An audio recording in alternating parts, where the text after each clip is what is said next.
Anyway, so, without further ado, this is a conversation with himself. The inimitable one. And new shoes for the event. Oh, yeah. Oh, yeah. You may have walked a long way to get here.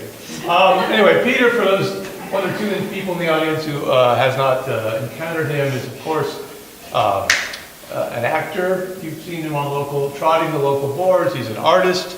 His collage work is vibrant. That's the word he gave me, so that's where I'm going with it. Vibrant, yes. He is a writer. He's a columnist for the Ojai Quarterly and a raconteur.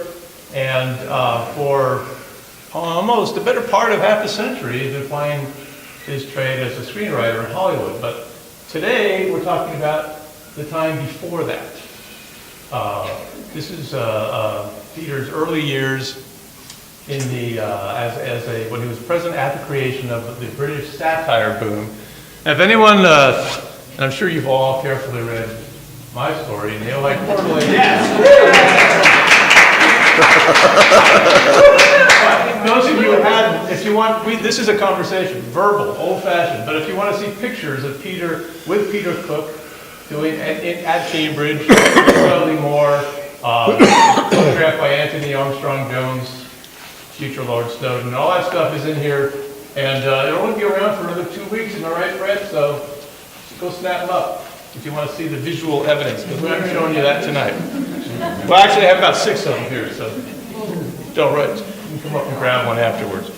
Anyway, so let us begin.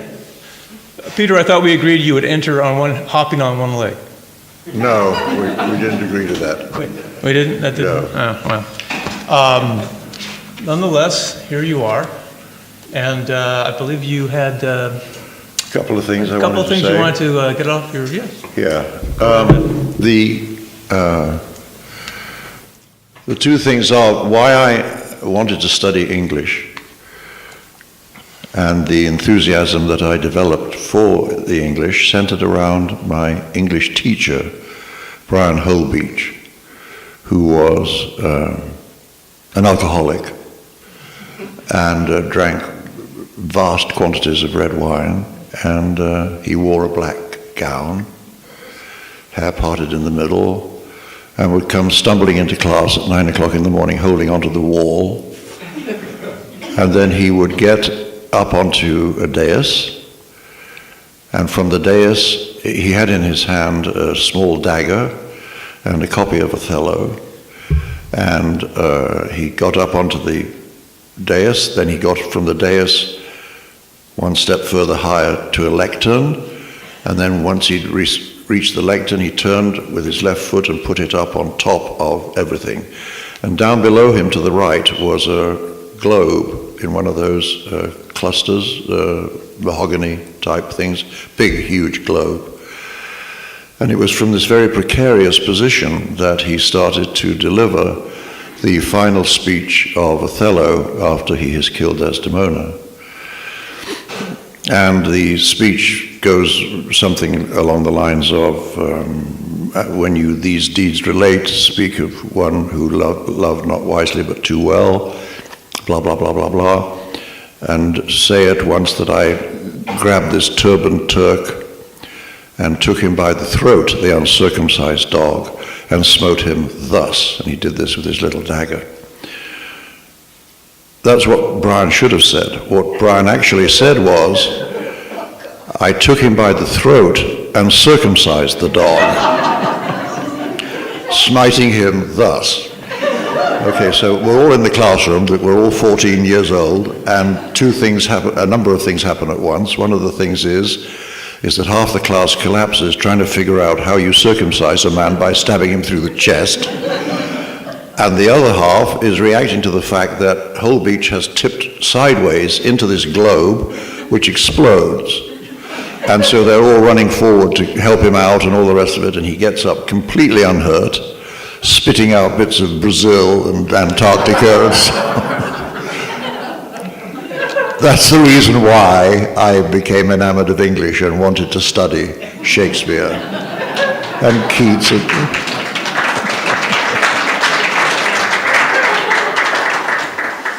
The other end of this bookend is a sketch that was actually not written specifically for me, but it was a sort of payback for my having been the inspiration for Peter Cook's sketch, One Leg Too Few.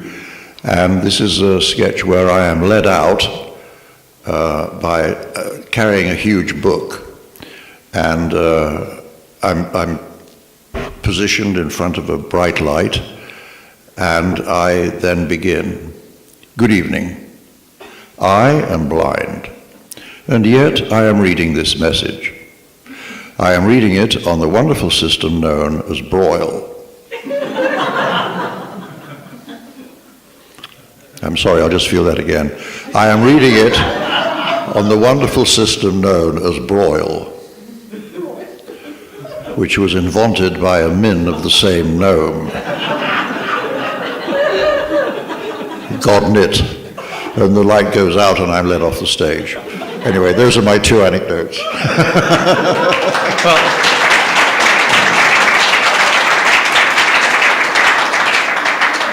Thanks a lot. You give us the big finish, now we have to stumble on. Well, prompting you along the way, and I don't mean to be impertinent, but are you not, an old Peterite? Yes. That doesn't mean a person named Peter of a certain age. Peter went to St. Peter's School in York. York. Guy Fawkes, I think, was one of your fellow... Guy Fawkes, yes, who tried to blow up the Houses of Parliament and failed. The history of the school is that he was a hero, but in fact he was not. He was hanged, drawn and quartered and buried in the yard next to York Minster. In pieces, no doubt. In little bits, yes, in little bits. Yeah. Well, from I guess to cut to the satire chase, from there you went to Cambridge to study law, was it? And of course, initially, yes. Yeah, and you encountered what diverted you to an unusual path. What? Diverted you from that to the seat you're in now, basically, and indirectly. Well, I wasn't able to study law because the faculty was full, and so I moved over to history, and I started working on the history exams, and during the course of that, I met Peter Cook, and he's like one end of the bookends of these two people, Peter from Cambridge, Pembroke College, Dudley from Oxford, and that's how that happened. So you met Peter because you became a member of the Footlights Club. Yes. In order to become a member, you did something that impressed, I guess, Adrian Slade, who also had brought Peter Cook in. And that's quite correct. The ukulele. What might that be? What shall we? Playing the ukulele. We all want to hear Peter sing the song that got him into Footlights, don't we? Right. Does everybody? If anybody doesn't know who George Formby was, go YouTube him. He was a music hall superstar and a movie superstar in England. And Peter developed a line in George Formby songs. And take it from there. My dog has fleas.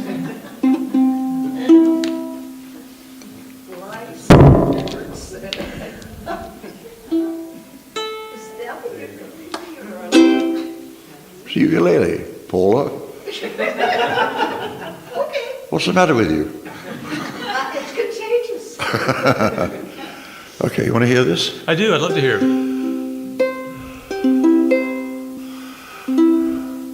Now I go cleaning windows to earn an honest bob.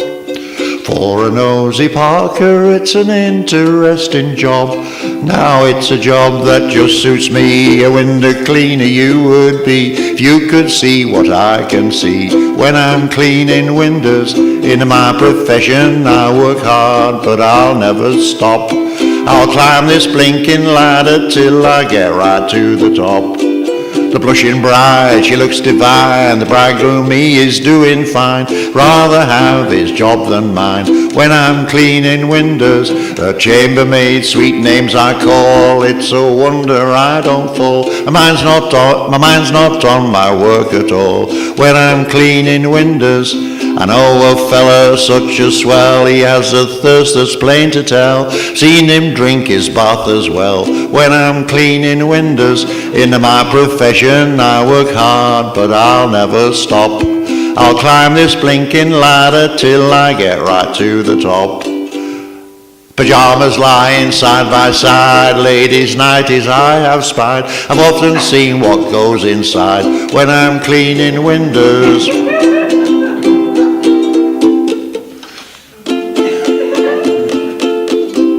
This is the solo, right?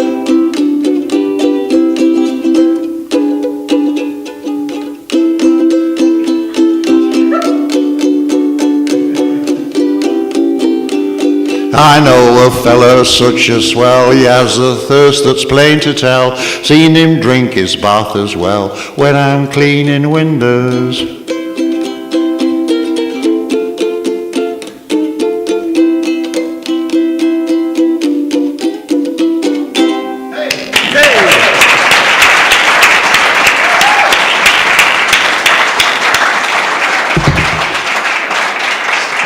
So Adrian Slade heard you do that in a college number, and he said, "We're going to get that boy in the Footlights." That's right. All right, and there you were, and that's when you met Cook, right? Yes.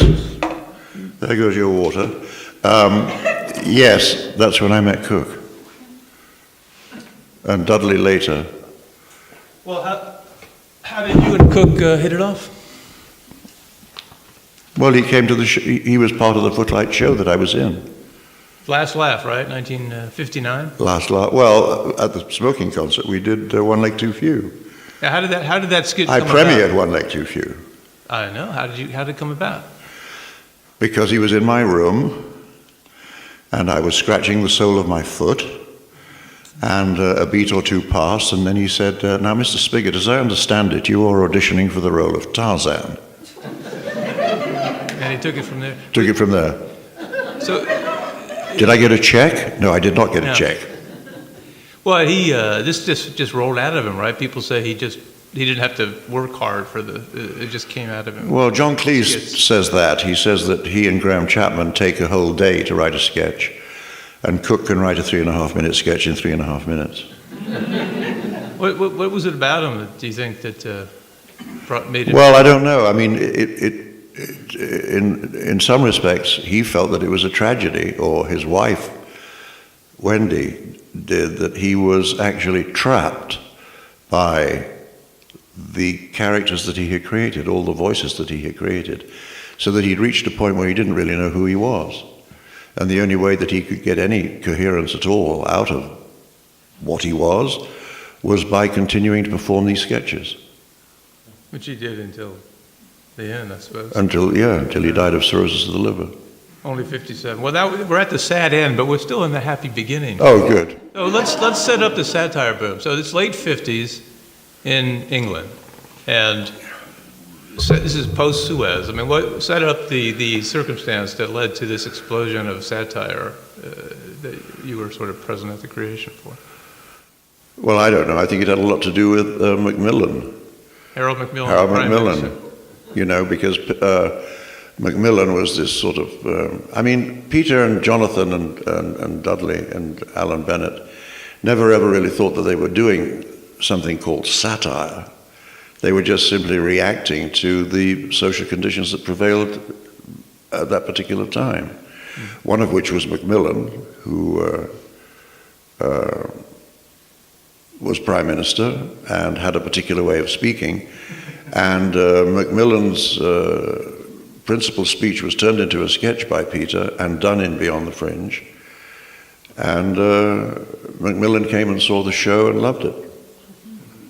Yes, but I hear. Well, we're getting a little ahead of ourselves. You met Peter Cook in the Footlights, and you're both in the club and doing skits and so forth. And then around 1960, you met Dudley Moore. He was from Oxford, right? But Right. You opened a a club room and he came and played jazz? Yeah. So how did that work? Well, the club room was in Falcon's Yard, and he would play after the Footlights review show was over. Jazz? Jazz, yeah. Jazz, women.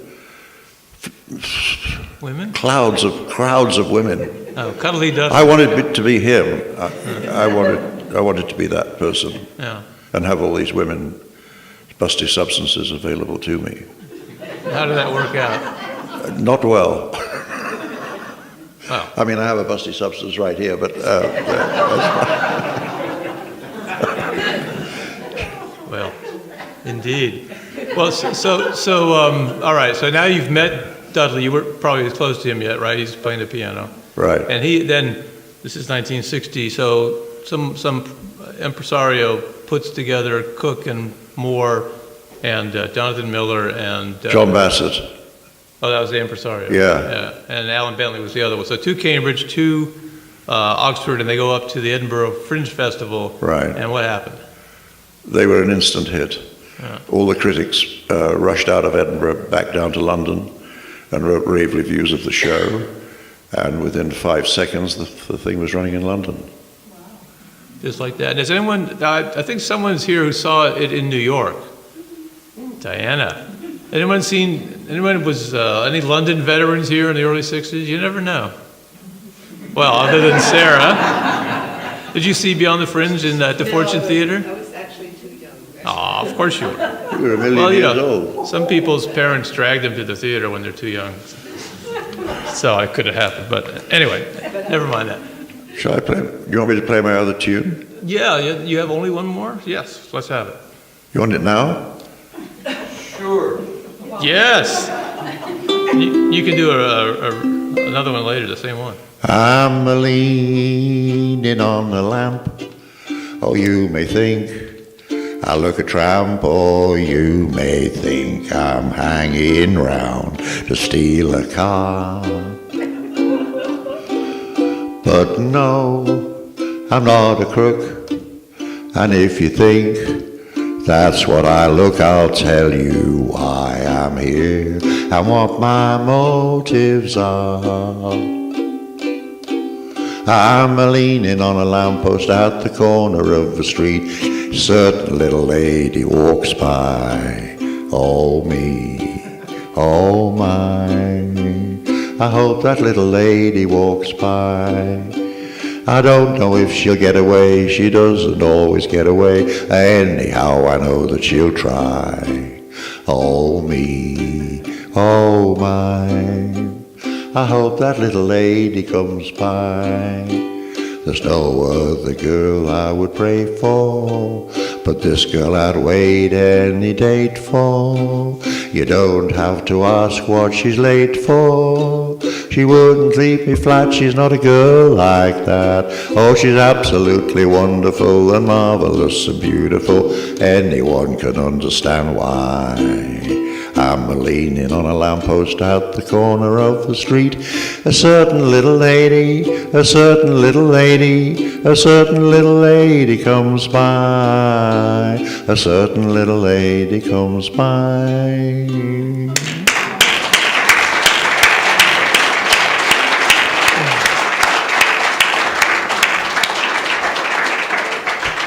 Okay, trivia question. Now, that was another George Formby song, but who can tell me what British invasion group had a hit with it? Herman's Hermits. Correct! Len Clave texts a free copy of the Ojai Quarterly coming What is your it? way. What is it? Herman's Hermits. Oh, Herman's Hermits, I have the yes. single of that. Yeah, Peter Noon. Something tells me I'm into something good. Yes, You don't happen to know Winchester Cathedral, do you? I do not. I'd love to hear you sing that one. Oh, well. Anyway, before we leave Cambridge, I got to ask you about something unrelated to comedy, except in what comedy you make out of it. You, in your history studies, were researching T.E. Lawrence of Arabia, and what incredibly famous novelist did you have to get past to get to his papers? E.M. Forster. E.M. Forster, Room with a View, Howard's End, Passes Yes. and Miss Vale, his secretary, I had wanted to read Lawrence's letters, and E.M. Forster had them, and he had them in this big library with bright lights, and you turned the sheets over, and there were the letters. And you could make notes, but you were not allowed to take any photographs. And Miss Vale told me that cucumber sandwiches and tea would be served first, and that when she made a particular sign, I was to go over and shake Forster's hand, and I would be then shown into this room, and I got to see the letters. So what was, did he leave any impression on you, Forster? Just cucumber sandwiches? That was it. That was it. Carol Ann's would have been good, I mean, hell. Well, did you ever write anything fast, anything groundbreaking up about T.E. Lawrence? Well, I visited his house, Clouds Hill, where he went, where he crashed on his motorcycle.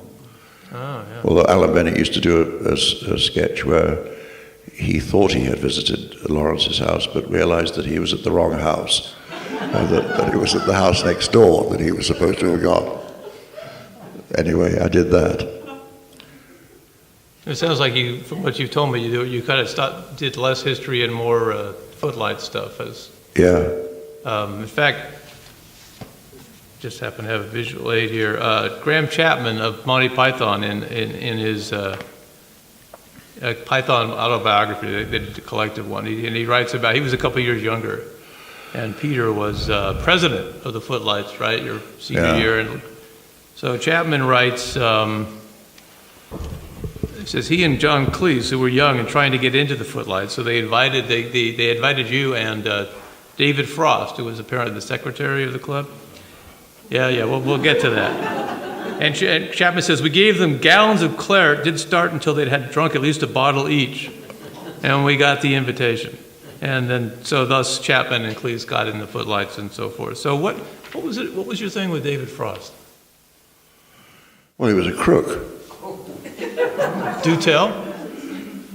Well, we had a deal, the Footlights had a deal with Anglia Television to do the show on Anglia as a stand-in for an archaeologist named Glyn Daniel, who was taking the week off and we were going to do the show.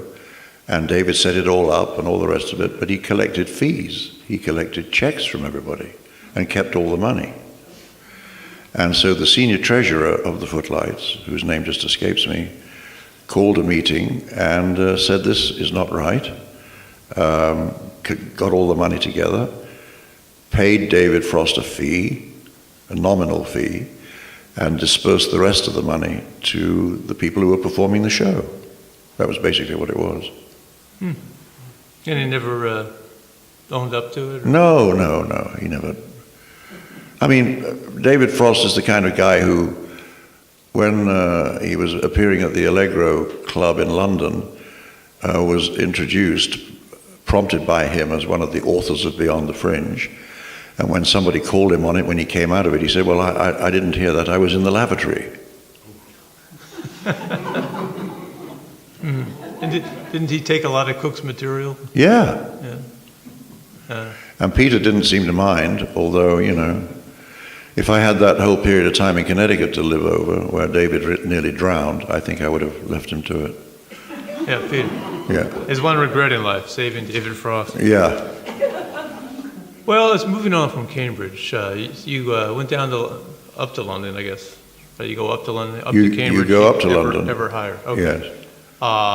61, I guess this is. And Beyond the Fringe is in the West End now, right? Right. So things are exploding on the satire boom front. Right. And you went into advertising. How did that? I made TV commercials for a soap company, Procter & Gamble. And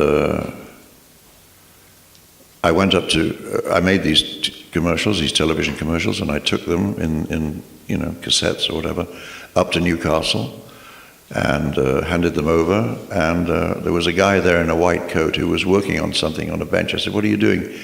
He said, well, I'm working on this liquid. I said, what does it do? He said, well, if you take this liquid and pour it into fresh water, it turns it cloudy, creating in the housewife the illusion that the dirt has passed from her clothes into the water. I said, well, you must be a very happy man, sir.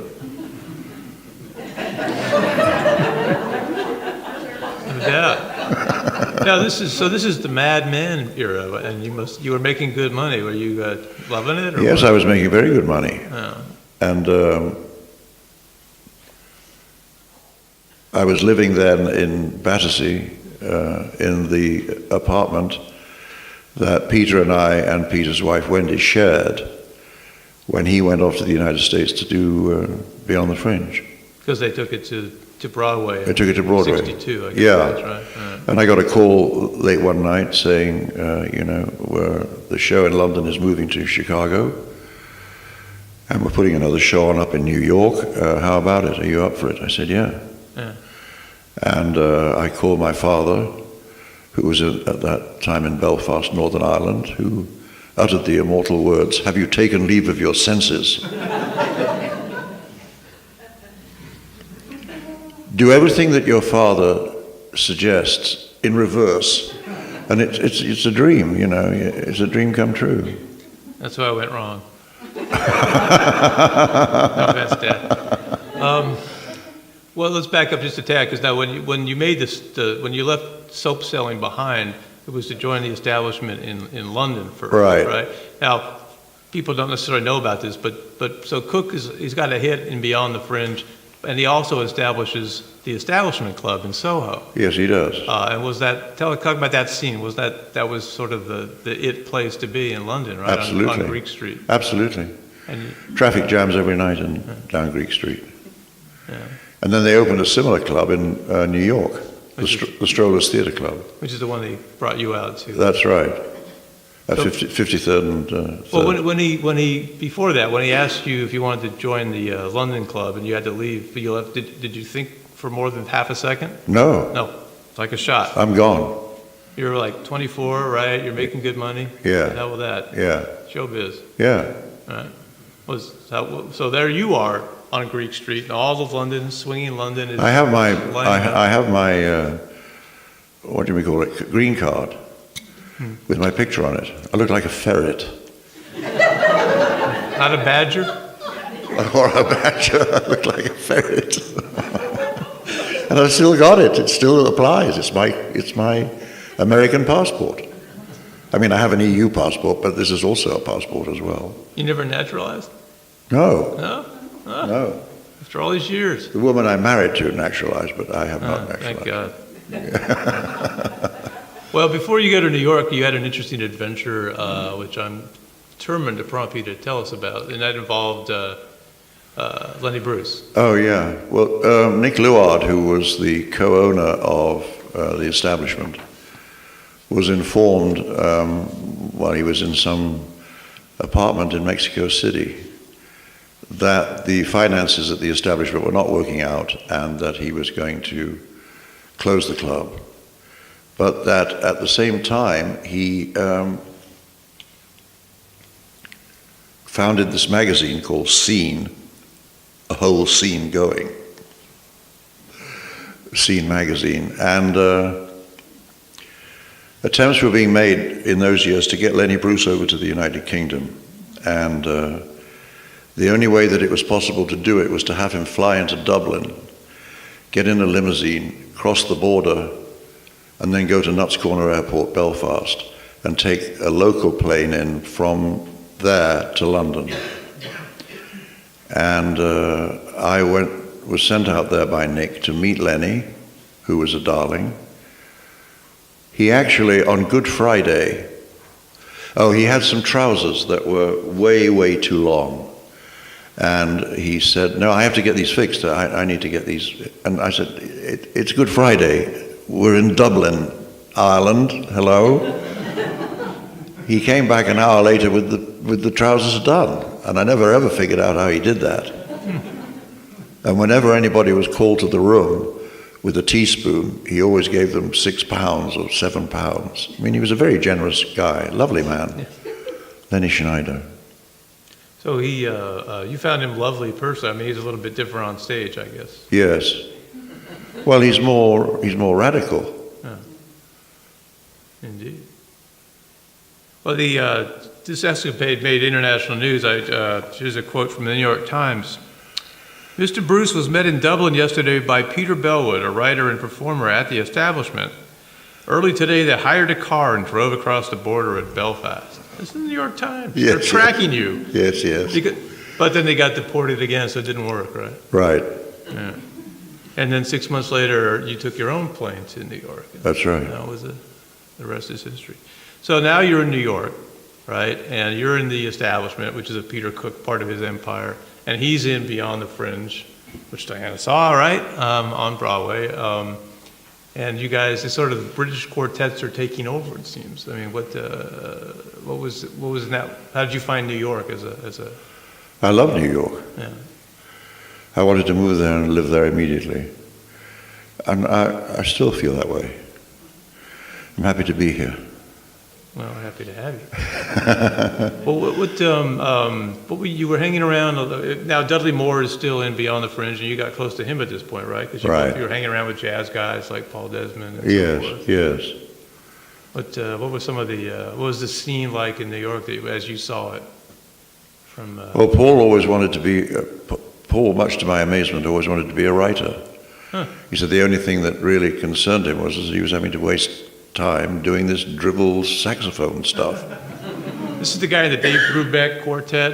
Yeah. Da da da da da da da da. Yeah. We all have that song in our brains. He didn't. He said, "Eh." He didn't like it, you know. And he also lived at 55th and 6th Avenue when the Beatles came to town. Another quartet. And we would still have dinner at the ground floor, but everybody outside on the street was waving up at this window where Ringo Starr was leaning out, waving to everybody. So what was it like to be a Brit in New York when the Beatles hit? I mean, didn't that boost your cachet just a tad? I killed him. No, it was fun actually. You know, I went to Shea Stadium. Did you really? Yeah. Wow. Did you not know that? I did not. I went to Shea Stadium for the concert, 62,000 people. They arrived by helicopter, little tiny dot flying down to the stage, then these four tiny figures get out and jump up on the stage and start singing. And I'm just surrounded by medical personnel handing down young girls to the infield. Did you actually hear anything they sang? No, not a word. Nothing but screaming. No, just screaming, yeah. But I was there. But you were there. Yeah. Wow. Well, and you eventually stayed there, right? So Beyond the Fringe closes, they all go, except for Dudley, I guess, they all went back to London. Right. Establishment closed. But you stayed. You decided to be a producer at this point? Or? Yeah, I produced plays. Yeah. Well, why did you make the switch? What was the... Well, I just wanted to stay here and do whatever was available. Yeah. I produced a play called Sergeant Musgrave's Dance by John Arden. Mike Nichols directed The Knack for the establishment. How did you get... Mike Nichols was the hottest director on Broadway. How did you guys get him to do your little off-Broadway... Oh, well, yeah. Because everyone knows off-Broadway theaters that just roll in money. Right. Well, that was it. So The Knack made a star of George Segal, right, the play? That's right. But Sergeant Musgrave did not make a star. Musgrave. George Segal, however, was also the guy who was originally was cast by Blake Edwards in 10. Oh, yeah? Yeah. Some years later. And then George dropped out and Dudley took over. And got to grapple with the busty substances and all the rest of it. Became a star. And became a star, yeah. Well, getting back to you, Musgrave, so that failed to make a star of Dustin Hoffman, right? Because he was fired in That's right. What did he do wrong? Well, he was worried about the fact that he couldn't do a Cockney accent. Oh, okay. This was before anyone had ever heard of Dustin Hoffman. And Americans, wrongly, I think, believe that if you can't get the accent accurate, it's not valid, which is rubbish, you know. So he would call at 2:00 in the morning and say, "How's this?" And then he would redo his speech for me. I'd say, "It's good, Dusty, go back to bed." And then he was eventually fired by Stuart Burge, who was the director. And an actor named Terry Lomax took over the part. And of course, it ruined Dustin Hoffman's career. Oh. Have you heard of him since? I haven't heard of fucking... He's a little guy, right? No, nothing. Well, that all came out of the establishment. It's interesting because Joseph E. Levine was one of the partners, right? And then he produces The Graduate, and Mike Nichols directs it, and Dustin Hoffman is still 2 years later, he's like the biggest star in America. Still can't do a Cockney accent. He did. We auditioned a musical I wrote called Gantry with Robert Shaw and Rita Moreno for Joseph E. Levine, who danced around the room while Stan Lebowski was playing one of the songs. Lebowski became the key director for Cats on Broadway. He's dead now, but back then that's what he was doing. And we had flown, Honor White, who directed Oliver on Broadway, flew to Granada to sign Robert Shaw to be in Gantry. This is based on the Sinclair Lewis novel, Elmer Gantry. Yeah. All right. And you wrote the book. He did. You wrote the book for the show. I wrote the book for the show. How did you wind up writing a Broadway musical? My agent found me the job. Good agent you had there. Yeah, good agent. And on that shoot, another local boy here, Malcolm McDowell, and Robert were playing two soldiers who were on the run, accused of a crime that they didn't know what it was. And the opening day shot, it was the first day of shooting. Joe Losey, who's directing, is standing up on a hill, and down below in the gully is a helicopter hovering, waiting to fly. And Malcolm suddenly starts leaping all over the place, screaming at the top of his lungs. And Losey says, "Oh, fuck, what's the matter now, And he cancels the shot and he sends the helicopter off. And what has happened is that a hornet had entered Malcolm's right nostril. His hands are tied behind his back. And he's just flinging all over the place. And was taken to hospital. Half his face was open, And so there was a week's delay. And during that time I went to the Alhambra and saw the beautiful Put your time to good use. mosaics, yeah. So why Robert Shaw couldn't actually sing? Robert Shaw could not sing for toffee, but he was fantastic to look at, Yeah. There's a song he used to sing called "You Got to Play Ball with the Lord." And he was great, but he would never wear a Vega mic, and so consequently nobody could hear him. A drawback. That is a drawback to a singer. If you cannot be heard, think of something else to do, So therefore Gantry did fail to win the Tony that year. He did not win the Tony that year, no. No. But meanwhile you were working in TV. Oh, Rita Moreno. She could sing. Rita Moreno was a great singer, and I loved her when she won an Oscar for West Side Story with Chita Rivera. And when she came to rehearse the show at the Ansonia Hotel at Broadway and 73rd, I congratulated her, and she said, it's a mixed blessing. I said, why?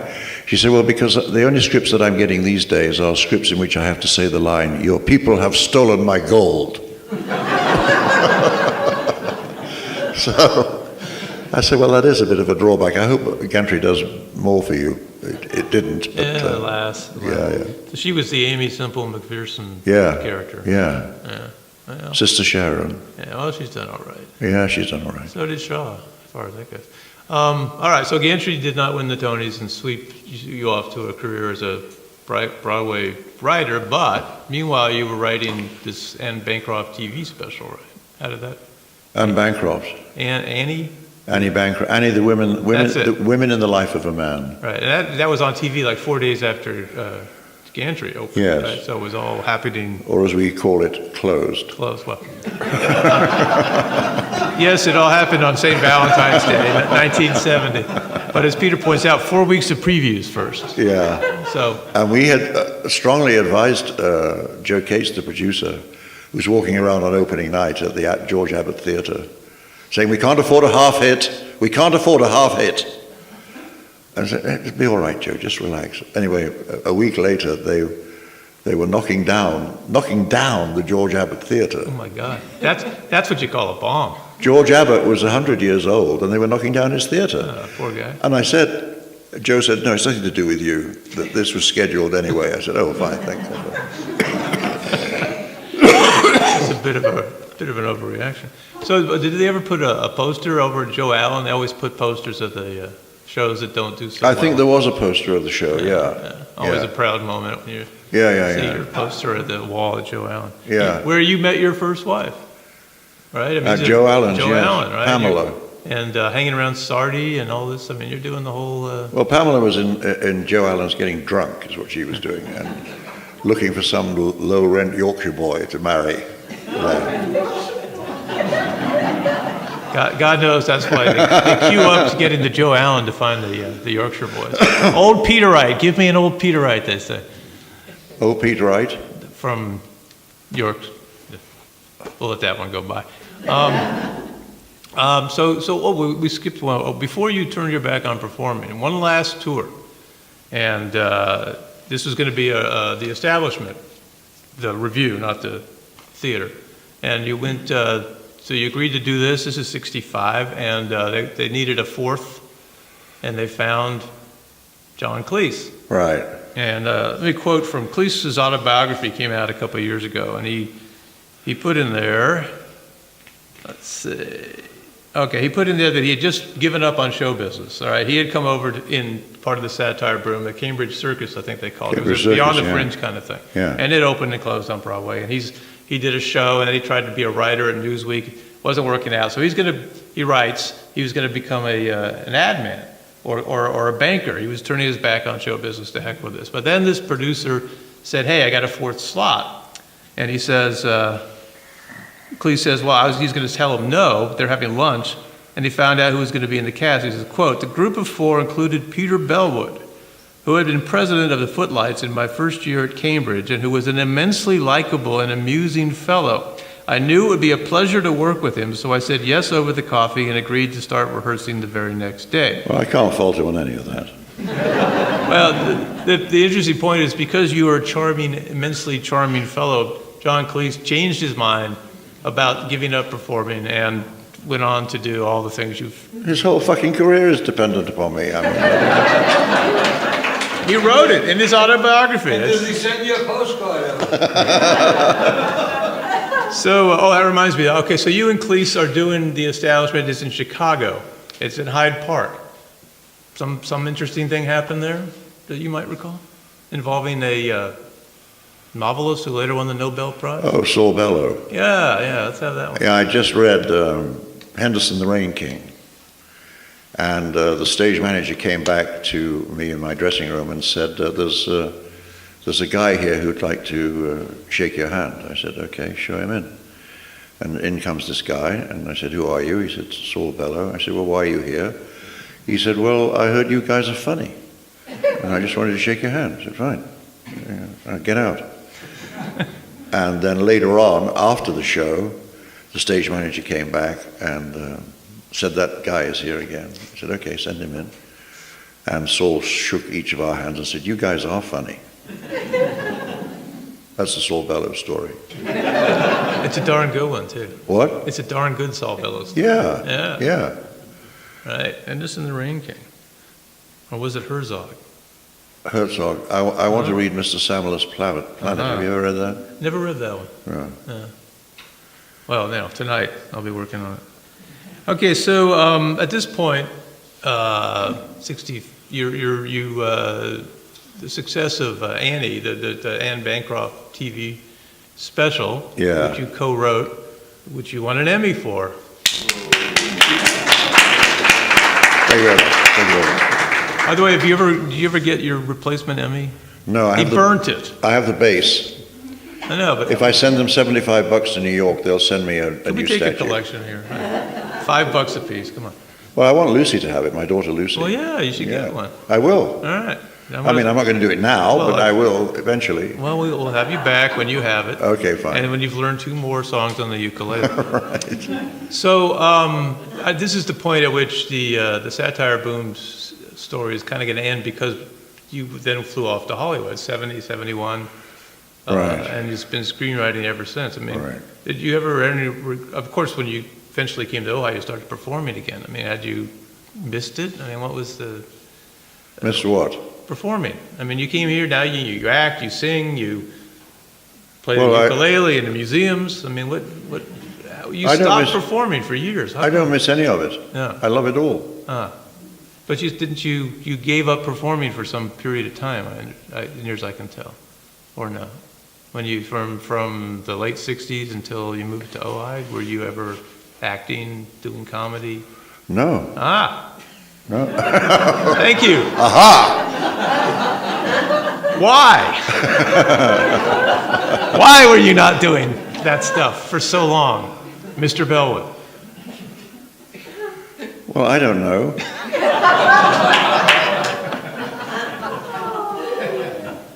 Did you ever audition for Tarzan at any point? Yes, Tarzan. No? No. Well, all right. What led you to start up again when you got to Ojai? This is about 92, so that's what I understand.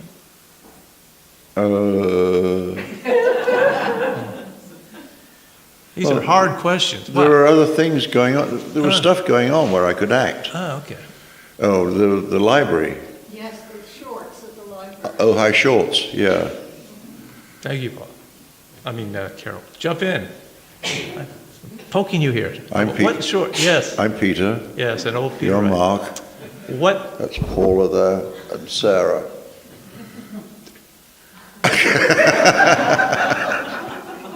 Okay, I got him on that. Ojai Shorts at the library, what's that about? Kit Willis used to have this yearly thing at the library called Ojai Shorts, which was a bunch of people like Peter Strauss and myself and some other people reading bits, and people wrote checks and fundraisers for the library. Oh, Yeah. Let's do it again. Yeah. well, all right. We'll put that down Well, right now? on your list. No. No. We have to pay for you. I'm sorry, Unbelievable. any money raised tonight is coming to the museum, not the library. I'm Okay, sorry. fine. We have our... For his statue. Okay, yeah. Well, at what point did you get into the visual arts? Is that a new thing you did here, or, you always done that? Your vibrant collage? Well, I always used to draw, Did you? but there was this guy, Roby Klein, who worked for the Ventura government in some capacity, who saw me sitting outside the Coffee Connection with one of these things, doing it with colored pens and so on, and he said, you should do panels of those. And that's how I started doing that. And that's how I put together 60 or 16 something panels and put them on show at the Coffee Connection and sold them. Yeah, I've got one. Yeah, a recurring theme. Well, congratulations on your brilliant, multifaceted career. Thank you. Visual art, ukulele playing, Thank you. screenwriting, acting. And I'm clean. Gigolo. I'm clean. Yeah. And you're clean. Yeah. I'm clean, yes. Like Paul McCartney's father in A Hard Day's Night. That's He's right, a clean yeah. old man. I forgot. Speaking of A Hard Day's Night, we skipped over Arthur. And you're still in New York, right? You've got your English buddies and so forth, and Cook started the theater on top of the Strollers Club, which is where the Establishment Review would play. It was the Right. old El Morocco. Right. And so then your new friend, Sybil Sybil Burton, Richard's ex, she started a discotheque in the basement, right? Arthur, did anyone remember Arthur, the most hard to get into place in New York in the late 60s, and you were just sitting there every night, right? Hanging out with Rita Tushingham and Yeah. whoever. Yeah. And how was it named? Do you remember where they got the name? Arthur. The knack? Oh, Arthur. Yeah. Something to do with one of the Beatles talking about their haircut.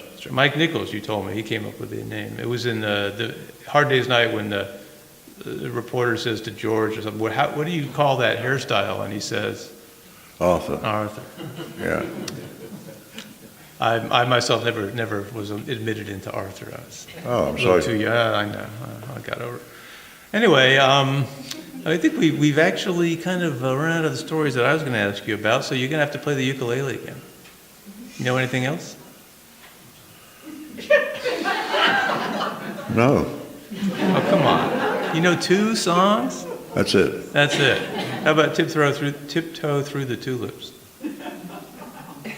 Do you know the lyric? No, I don't. No. Let's see.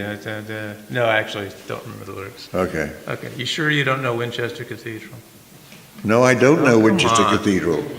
All right. I know the words of that. Okay. Okay. Well, in that case, we'll throw it open to questions. Thank goodness. Sir.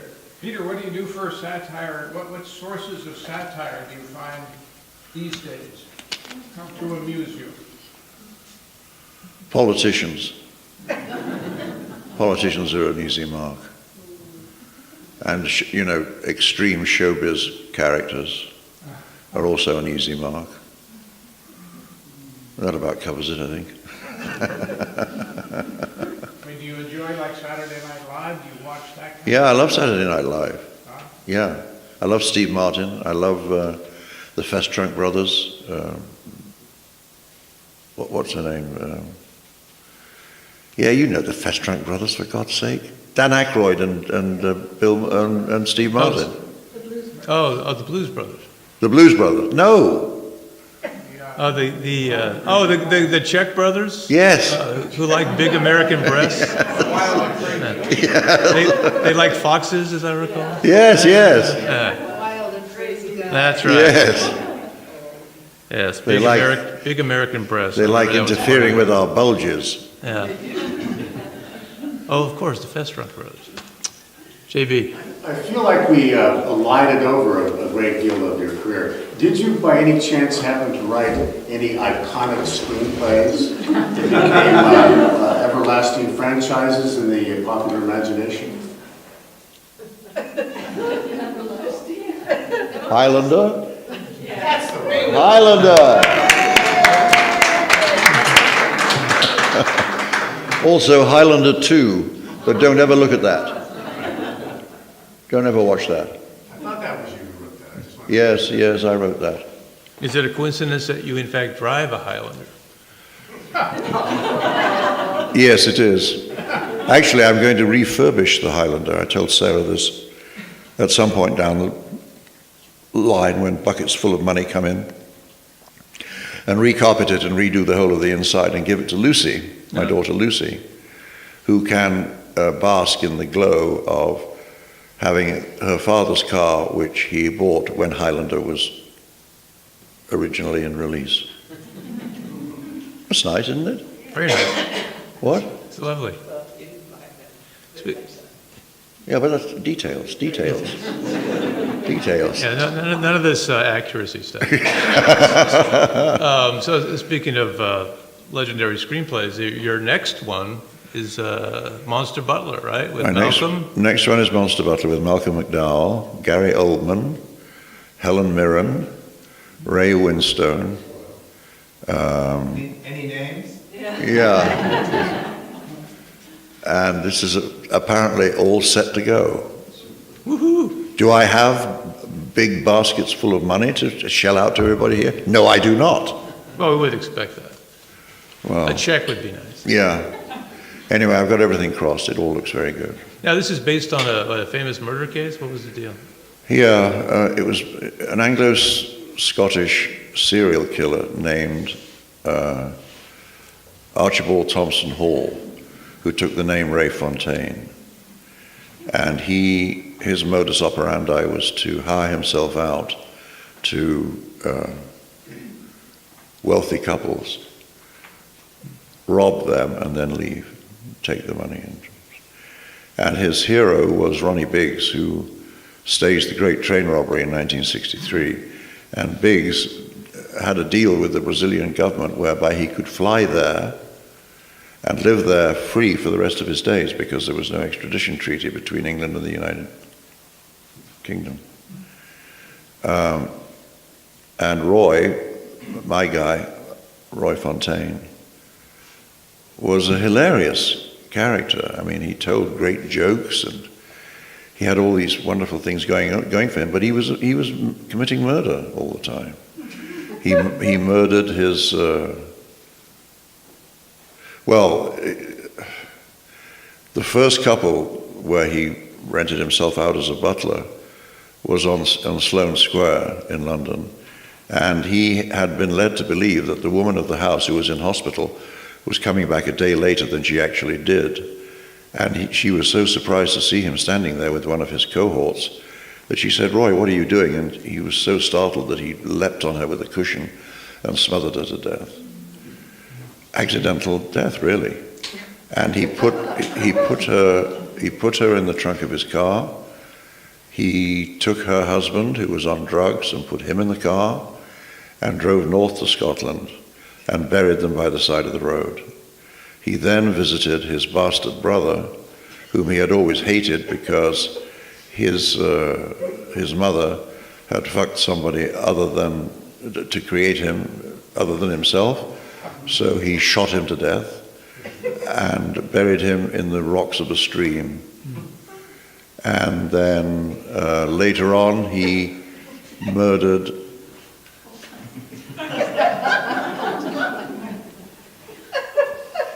So the film is a comedy. It's a farce. Later on, I've lost my place now. He just killed somebody. What?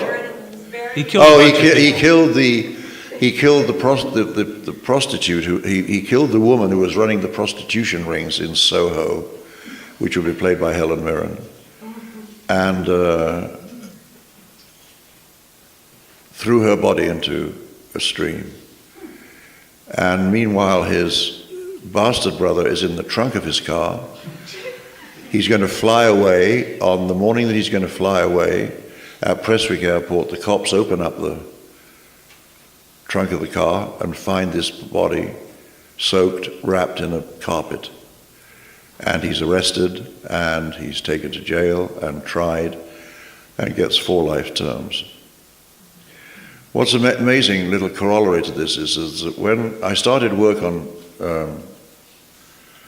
Monster Butler in 1991, and sometimes with these movies, Lawrence Kasdan, who wrote The Empire Strikes Back, the sequel, he had a movie called My Bodyguard with Kevin Costner and Whitney Houston, and it took him 12 years to get that on, to actually have it in release. So, I mean, in the case of Monster Butler, the same thing applies. But I started work on Monster Butler in 1991, and the BBC had sent a crew out to my house in Ojai here to do a documentary on Peter Cook. And I did the interview, and that was all fine. And the sound man is wrapping up the cable, and he happens to see a copy of the screenplay on the coffee table where it says Monster Butler. And the guy looks at it and says, "Oh my God, is that the story of Roy Fontaine?" I said, "Yeah, do you know him?" He said, "He died this morning in Portsmouth jail, 4 o'clock in the morning." And I had this wonderful fantasy that as I wrote the words "fade out," Roy just went under. Now that's power. Yeah, I got a burner right now. You better watch that you keep your pen in your pocket. Oh, that reminds me of. Oh wait. Yes. Oh, not to objectify you, but have you ever had a modeling career? A modeling career. Yes, I did briefly.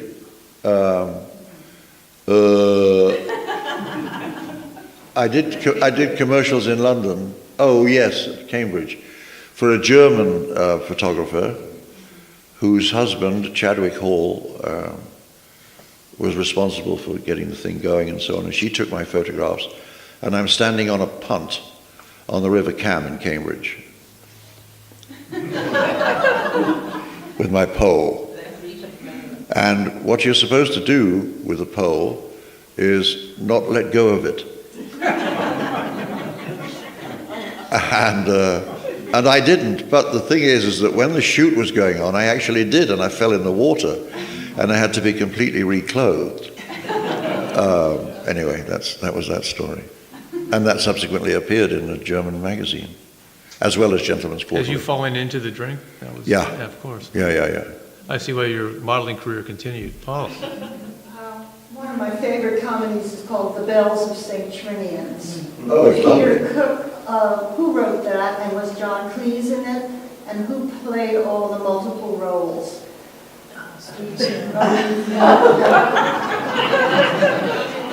How much time do we have? Paula, you have a smartphone, don't you? Was it Alistair Sims? Joyce Grenfell was in it also. The Bells of St. Trinians. Oh, it was marvelous. We were talking about satire, but I think that predated some of the satires that you were. Absolutely. Yes. So that was that the really beginning of that type of comedy? Well, I guess you could say so. I mean, I don't know. What? The Goon Show? The Goon Show, yes, is a very good example. I loved it as a teenager. Yeah. Me too. I wanted to ask you, I forgot about this.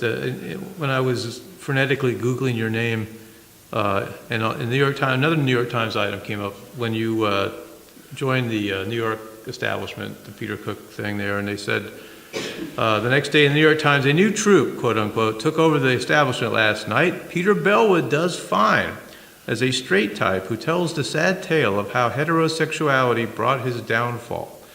What if you could elaborate on that just a tad? Well, it's the confessions of a heterosexual. Heterosexuality is an ugly word.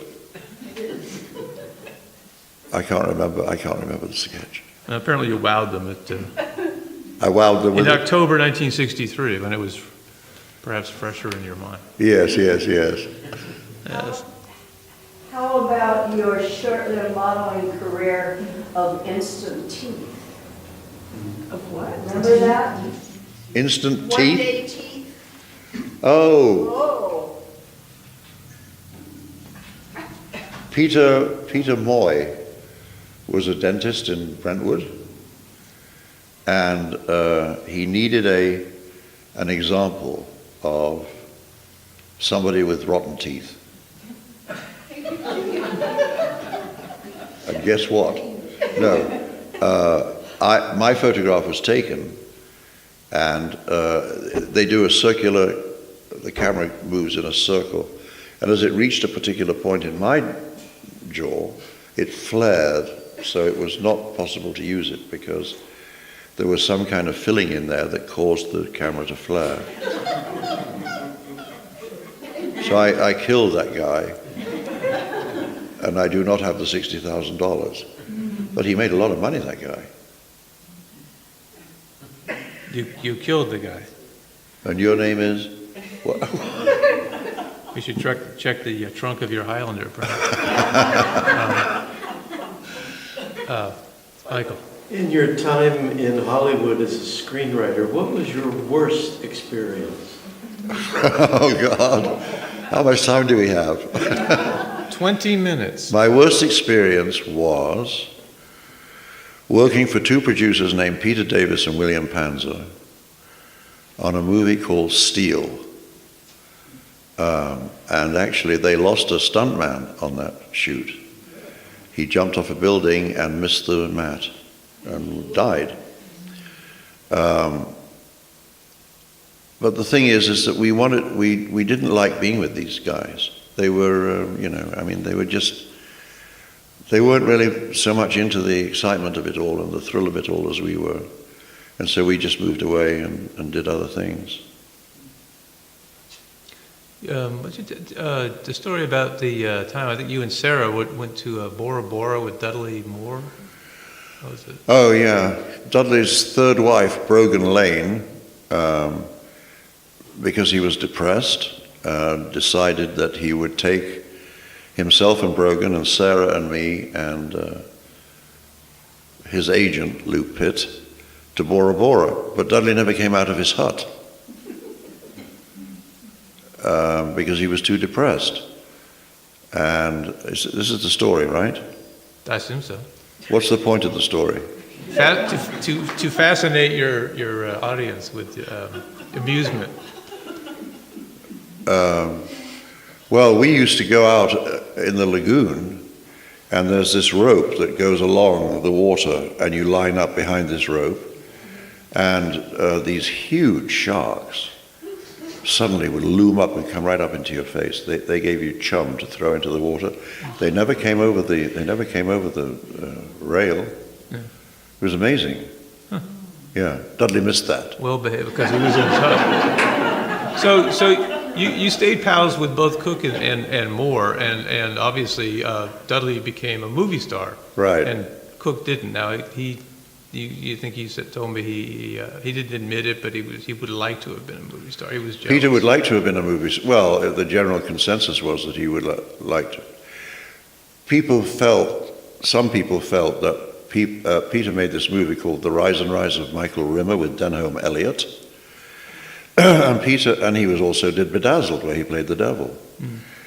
He didn't have that thing that Dudley. I mean, Dudley's a real kiss-ass to the audience. That's why they fall in love with him, is because he makes himself adorable to them. And Peter didn't have that quality. He never had that gene. And at the time, people wondered whether he resented the fact that he was alone over here holding his dick, and Dudley's over there with 65 women and a lot of money. It would have got my attention too. So. Indeed. Well, so Peter died in his 50s, right? But Dudley died young too. Is it kind of like a sort of a 57 and 66. Yeah, kind of a sad denouement a little bit. Now his stardom had kind of faded after a certain point. Dudley's, right? I mean, there was Arthur and 10 and. Yeah. And Bora Bora, his agent Lou Pitt used to get the trades every day and read them on the beach, and recommended to Dudley a chain of projects that were each one of which was worse than the one before. So consequently, his career kind of petered out. And then he had a debilitating illness, right? So then he got supranuclear palsy, and Rainer Fruchter, who was this genius musician, founded an organization called Music for All Seasons, and Dudley became the spokesperson for that. And I was actually in New York, staying at the Mayflower Hotel on 66th and Central Park West for his 66th birthday, which was supposed to be a surprise. And I was actually writing copy for Lauren Bacall, who was in the Dakota, 4 or 5 blocks north of where I was. Lucy did a drawing, actually, of the Statue of Liberty, which I still have, which is lovely. A woman holding.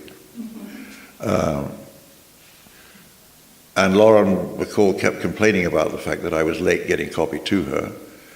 And I basically said, well, you'll get it when you get it. And she called me an arrogant bastard, I think were her actual words. And it all ended up fine. But it was supposed to be a surprise. And Dudley came out of his dressing room just as I was appearing, and he said, what are you doing here? And I said, well, I'm here for your surprise birthday party. Wow, you are an arrogant bastard. Yeah. And I went out onto the stage. I wanted to play Carnegie Hall because of Benny Goodman's tune, Sing, Sing, Sing, on which Gene Krupa has one of the great drum solos of all time. And I just loved it. And that's why I went out onto the stage of Carnegie Hall. But I told this joke about Winston Churchill, where he's sitting at a dinner party next to Lady Warwick, and he's about to rise to answer a toast that has just been proposed to him. And Lady Warwick leans in close to his ear and says, Sir Winston, your fly is open. To which Churchill replies, "Madam, the dead bird does not leave the nest."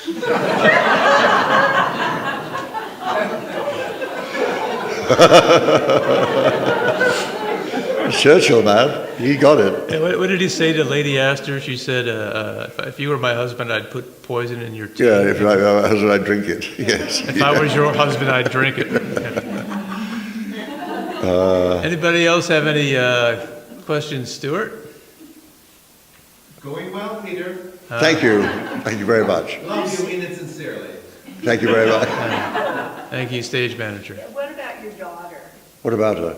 Everything. I mean, the creativity that comes from you and Sarah. Oh. That's poured into. It's beyond words. Okay, then forget it. Yeah, because we're all about words here today. Sorry. No, Lucy's doing fine. She's up in Portland, right? Huh? Up in Portland, adventure cartooning? She's in Portland, adventure cartooning. What is adventure cartooning? I know that's what her website describes her as an It's adventure. cartooning, which is an adventure, Mark. Well, you're a tough interview. Yeah, I know. Anybody else? Here he is, folks.